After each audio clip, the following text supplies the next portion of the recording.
భీమవరంలో పర్యటించి వెంకటేశ్వర స్వామిని దర్శించుకున్నారు మంత్రి కొండపల్లి శ్రీనివాస్ నాయుడు దంపతులు. మంత్రిగా ప్రమాణ స్వీకారం తర్వాత అత్తామామల ఆశీర్వాదం తీసుకున్నారు.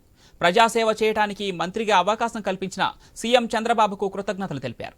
దేశంలో ఎన్డీఏ కూటమి అధికారంలో ఉందని, తూర్పు కాపు విద్యార్థులకు న్యాయం జరిగేలా కృషి చేస్తామని వెల్లడించారు మంత్రి కొండపల్లి శ్రీనివాస్.